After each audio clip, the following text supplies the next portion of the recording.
Boa noite. Dando continuidade ao estudo da Lei de Liberdade, quem participou na quinta-feira passada, lembra que nós fechamos com o assunto tolerância, né?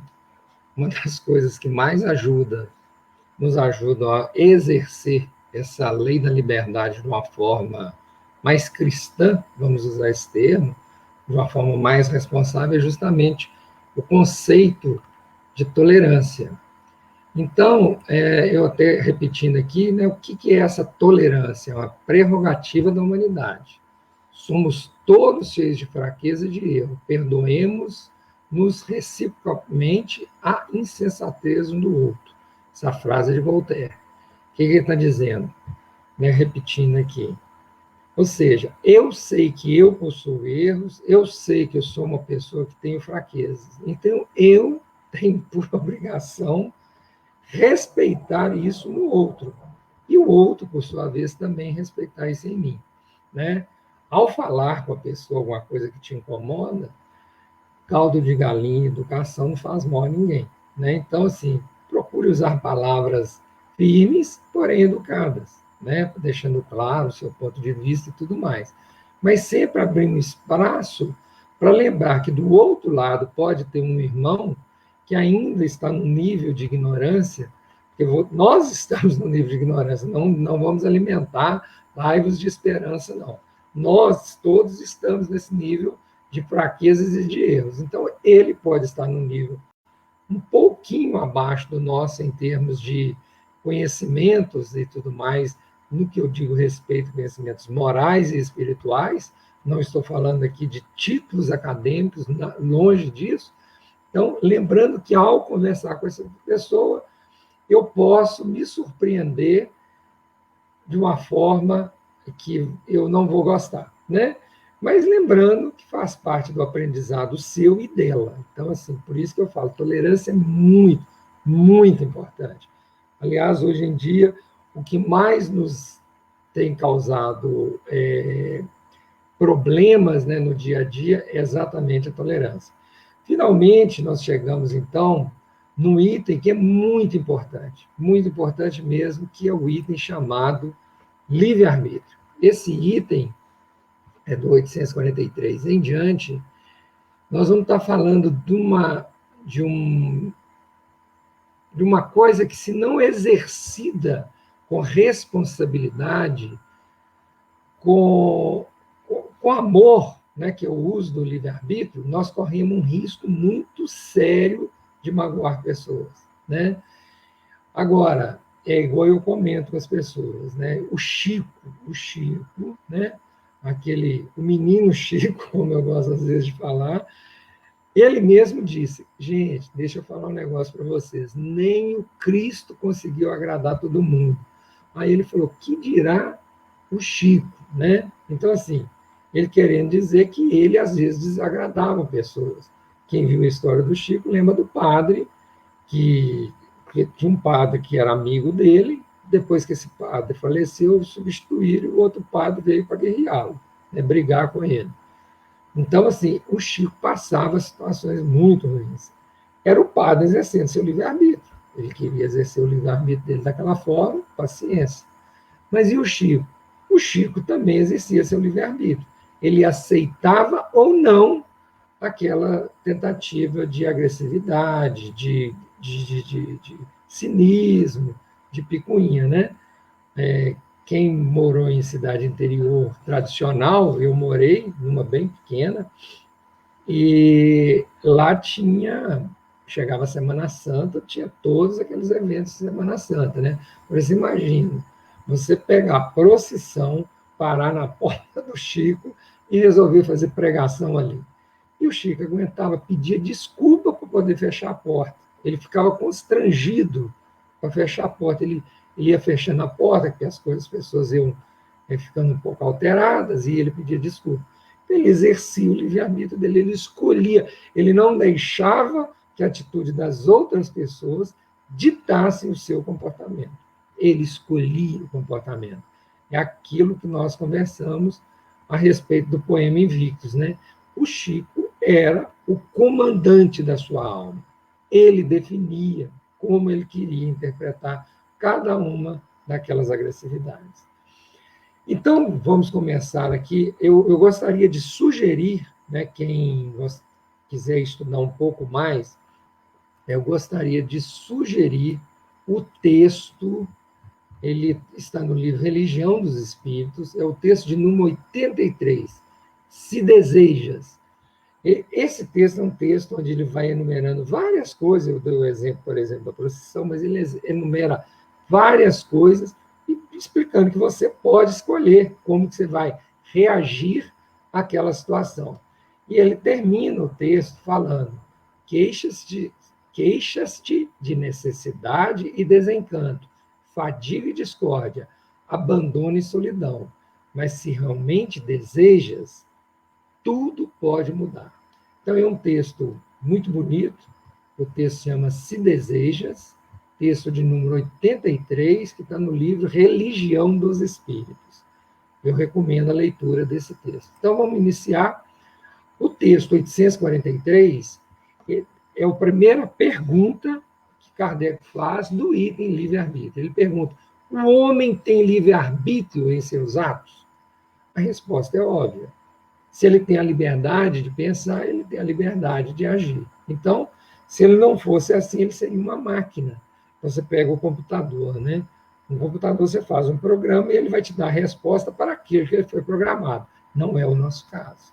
Nós não somos computadores. Então, a nossa reação, ela é uma reação pensada. E, infelizmente, a maioria das vezes, a nossa reação faz parte desse prisma psicológico que a gente vê o mundo e, principalmente, o que está guardado aqui na minha consciência e no meu coração. Né? Então, é fato, isso é fato. E aí Kardec, não satisfeito, ele vai e faz outra pergunta. O homem, na 844, o homem desfruta do livre-arbítrio desde o nascimento? Bom, basta a gente pensar um pouquinho que a gente lembra como que é um bebê, né? Todo mundo já teve uma casa onde tem um bebê. Se não foi seus filhos, foi seus sobrinhos, ou foi filhos de vizinhos, todo mundo já viu um bebê.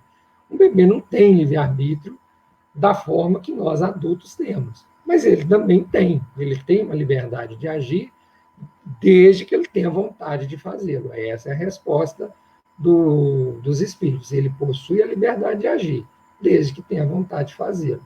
Só que nos primeiros instantes da vida ele tem uma liberdade que é quase nula. Né? Por exemplo, o bebê não fala assim: hoje eu quero ficar só de fraldinha. Não diz, o bebê não faz isso. A mãe é que decide deixar ele só de fraldinha, porque está quente o dia e ela viu que as roupas estão incomodando. Mas aí o bebê, que está se sentindo incomodado, ele faz uso do seu livre-arbítrio, usa da garganta, abre a boca a chorar, e a mãe vai aprendendo a ler esses sinais, né? Ou a mãe, ou a pessoa que cuida da criança, né? Que hoje em dia tem pais que cuidam da criança e não mães, né? Então, assim, graças a Deus, hoje nós exercemos a paternidade de uma forma bem diferente que foi com nossos pais e nossos avós. E isso é bom, né? Dentro da família. E aí ele vai falando que, à medida que desenvolve, ele muda os objetivos também com a faculdade. À medida que ele vai ficando mais inteligente, ele vai sendo cobrado. Mas naquele momento ele aplica o livre-arbítrio dele nas coisas que lhe são necessárias. Então, eu falei: estou com fome? Vou chorar. Sujei a fralda, está me incomodando? Vou chorar. Estou sentindo calor? Vou chorar. Então, assim, ele exerce o livre-arbítrio. Não é muito diferente da gente, não, né? Adulto, quando a gente se sente incomodado com a vida, porque a gente só não faz a birra que um bebê faz, mas reclama do mesmo jeito, né? Brincadeiras à parte, isso é claro, esse comportamento em cada um de nós. Continuando, na 845, ele fala: as predisposições instintivas que o homem traz ao nascer não são obstáculo ao exercício do livre-arbítrio? É aquele negócio. As minhas experiências espirituais e morais eu levo para a próxima vida. E ele está perguntando: mas já que eu levo isso para a próxima vida, isso não me impede de exercer meu livre-arbítrio? Pelo contrário, se você está levando para a próxima encarnação bons exemplos morais e espirituais, você vai exercer seu livre-arbítrio de uma forma melhor. E aí é o que eles respondem. Você, segundo o seu grau de adiantamento, eles podem incitá-lo a atos repreensíveis, ou, e se isso acontecer, você vai ser assessorado por espíritos que simpatizam com essas disposições suas. Ele foi educado, ele falou disposições, mas são nossas fraquezas, nossos erros. Mas ele está falando ali, olha, mas não há arrastamento irresistível quando se tem a vontade de resistir. Então, volta a falar a frase do nosso amigo do Poema Invicto. Eu sou o capitão da minha alma. Quem manda no meu espírito sou eu. Existe um estudo bíblico que fala assim, meu espírito, minha responsabilidade. São textos da Bíblia que são estudados mostrando exatamente isso. Ou seja, a Bíblia foi escrita aí há 2000 anos atrás, né? Vamos supor assim, arredondando o número. Então, assim, lá atrás a gente sabia. Se pegar outros livros mais antigos que a Bíblia, você vai ver que esse fato é verdadeiro. Querer é poder. Então, fica claro isso lá. Se você exerce o livre-arbítrio, você faz as suas escolhas. Se você é uma pessoa de uma moralidade limada, você vai fazer escolhas melhores. Se você tem uma moral duvidosa, você vai se colocar em situações piores, né? É muito engraçado a hora que você vê, principalmente pessoas que são pegas em atos reprováveis, elas se defendendo, ou seja, foi uma escolha dela, em função da moralidade dela. Então, fazer o quê? Ela vai ter que arcar com a responsabilidade dessa decisão que foi tomada. Na 846, Kardec fala assim, o organismo não influi sobre os atos da vida? E se isso for verdade, e se tem essa influência, não é também um prejuízo do livre-arbítrio? Eu nasci sem a minha mão direita. Não tem jeito, não adianta eu querer escrever com a mão direita, eu vou aprender a escrever com a mão esquerda. Né? Mas agora o pessoal desenvolve próteses que são modernas, não sei o quê, mas está reparando que não é assim, você vai ter que fazer esforços adicionais para exercer seu livre-arbítrio? Bom, beleza. Mas você está precisando escrever com a mão direita que você não a tem, por quê? É só porque você é assim? Pronto, você está exercendo seu livre-arbítrio. Aí ele fala, o espírito é certamente influenciado pela matéria, a qual lhe pode entravar as manifestações. Eu dei um exemplo mecânico mesmo, né? Por exemplo, aquele cantor que ficou cego, eu esqueço o nome dele. Não vou lembrar agora, não. Cantor lírico. Gente, ele poderia tomar a decisão de ficar deprimido, ficar, né, aquela coisa. Não, ele virou cantor e é um excelente cantor. Né? Ele tem uma limitação em termos de visão. Né? Mas quando ele usa, eu tenho um DVD dele, né, e ele elogiando a Laura Pausini, ele manifesta os elogios a ela como se ele estivesse vendo. Por quê? Porque ele está vendo a Laura Pausini pelo coração e não pelos olhos físicos. Né? Então, assim, ele vê ali um ser humano formidável, né? Que é outra cantora com uma voz maravilhosa. Então, ele está falando, e eis porque nos mundos em que os corpos são menos materiais que o da Terra, as faculdades se desenvolvem mais livremente. Então, o fato de eu ter ou não ter determinado aparelho físico não me impede, em mundos mais evoluídos, né? Não me impede daquela manifestação. Haja visto a hora que você estuda como que o espírito vê, aí eles dão a resposta. Ele não vê como você vê, você se limita a olhar só para aqui, em função do ângulo de visão que os olhos te dão. O espírito não, ele vê tudo, por isso que o espírito evoluído, ele vê em todas as direções, ele não vê só para frente. Ele escolhe também o que ele quer ver. Nesse momento eu quero focar aqui para frente, ele vai olhar para frente, apesar dele saber o que está acontecendo nas outras direções também. Mas ele se foca naquilo ali. Então a gente tem a impressão, assim, na hora que fala assim, ele pôs os olhos, aquelas coisas todas. Só que você vê também nos textos, na hora que alguém se manifesta, o espírito fica sabendo de imediato, um espírito evoluído. Nós estamos falando aqui de espíritos medianos ou inferiores como nós, né? E aí ele fala, entretanto, o instrumento não dá faculdade ao espírito. É necessário distinguir que as faculdades morais das faculdades intelectuais.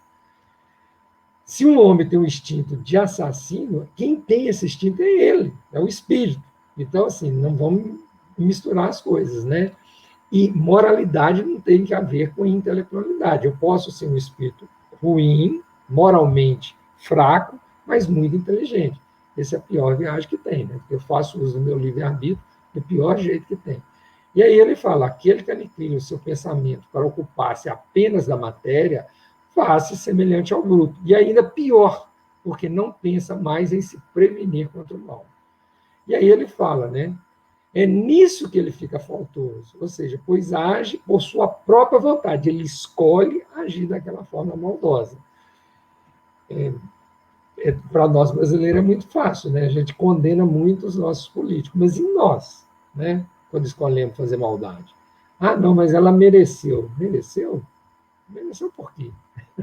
Você é juiz, né? Então é muito estranho esse tipo de frase, a hora que a gente solta uma frase como essa. Bom, continuando aqui, nós estamos agora na 847, né? Ele vem e fala: a alteração das faculdades tira ao homem o livre-arbítrio, ou seja, se eu faço uso de entorpecente, de álcool e tudo mais, eu vou. Vai tirar de mim o livre-arbítrio? Olha, aquele cuja inteligência está perturbada por uma causa qualquer, já não é senhor de seu próprio pensamento. E desde então não tem mais liberdade. Ele não está falando que ele não tem livre-arbítrio, ele não tem liberdade. Tal alteração é muitas vezes uma punição para o espírito. Ou seja, eu deixo ser assediado, né, por outros espíritos e tudo mais, eu abro a minha guarda e chega num momento que eu acabo não conseguindo fazer boas escolhas.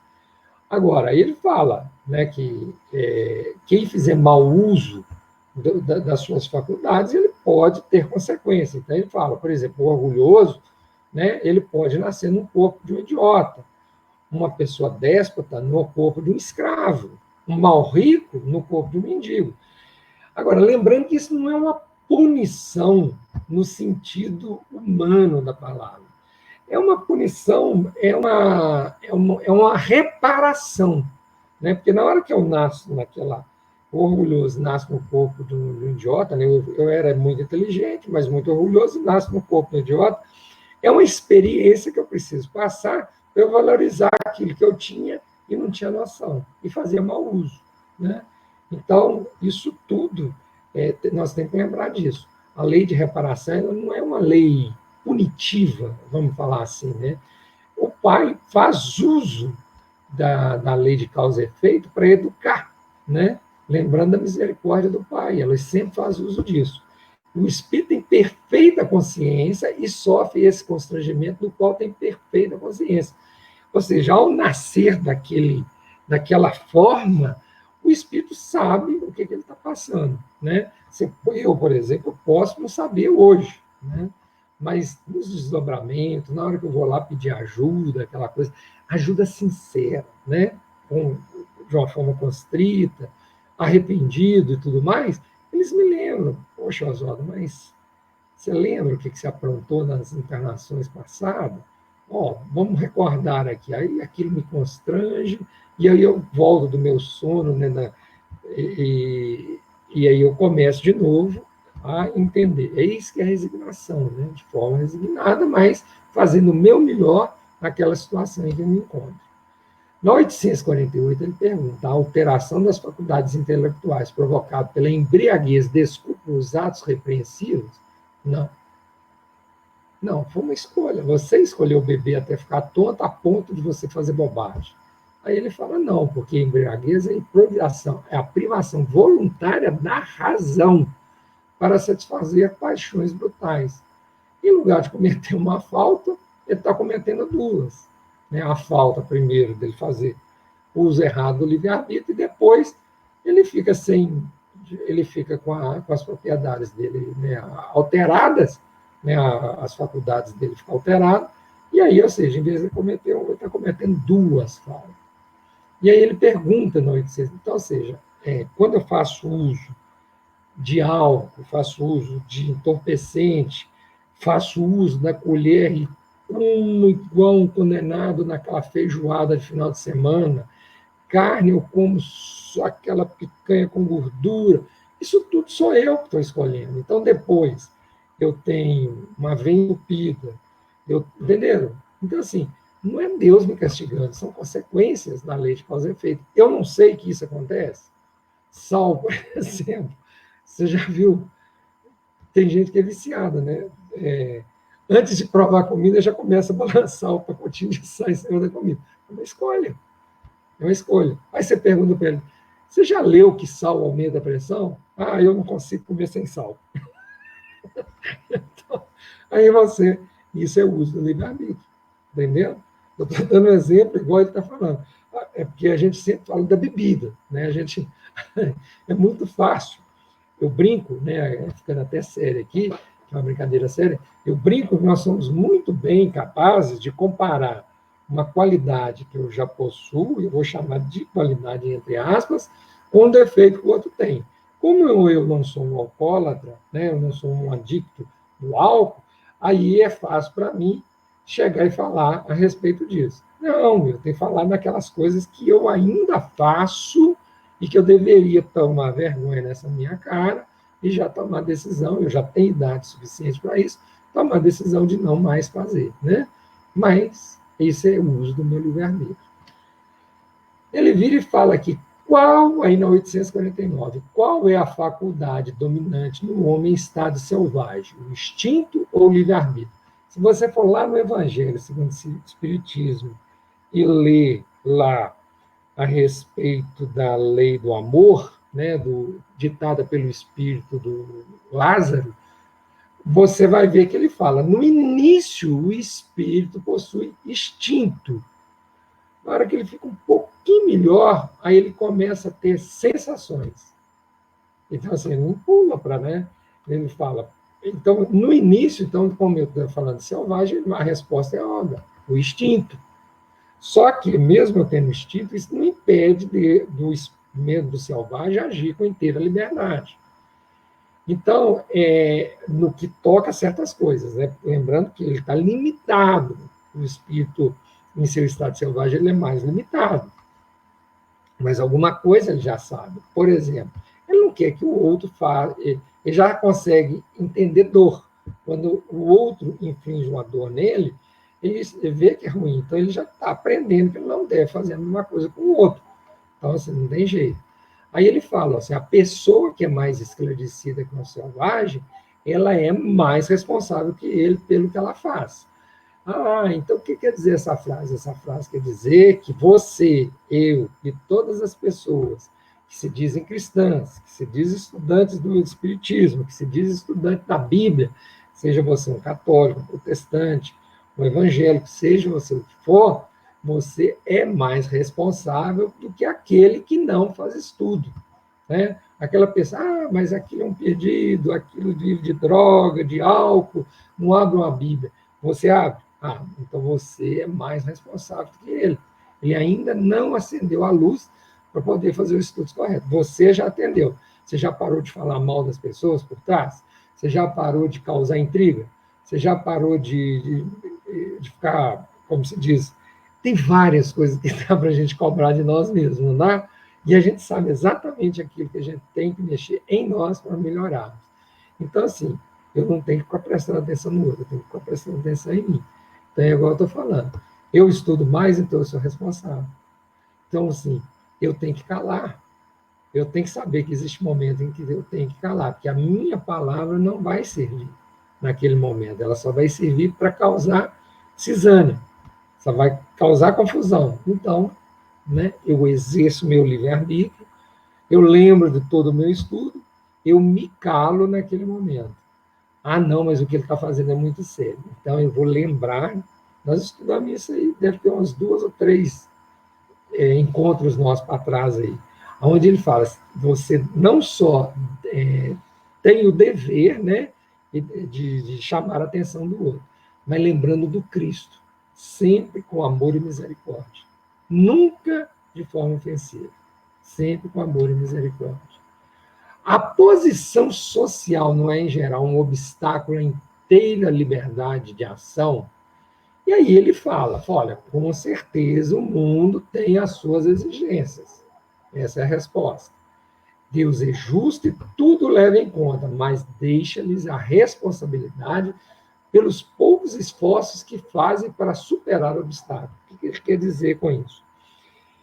Eu fui um cara complicadíssimo na encarnação passada, mas muito complicado. Eu tinha dinheiro sobrando, poder sobrando, e eu aprontei poucas e boas.